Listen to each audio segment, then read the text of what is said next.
As today we talk about how can you enable dark mode on your Braille app. We go to figure out the solution or know how you can do that on your Braille app.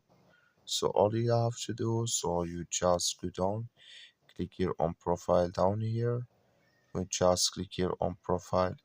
It's going to take you to this list here. Then all you have to do, you just click on settings. We just click here on settings.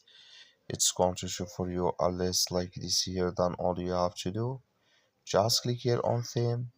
So then it's going to show for you a list like this here. So then all you have to do now, you just click here on night. So when you just click here on night, then you click here on OK. So then like you see here, automatically it's going to change to night mode or dark mode like you see now. That's all you have to do. Thank you for watching. Don't forget to support us by liking, subscribe.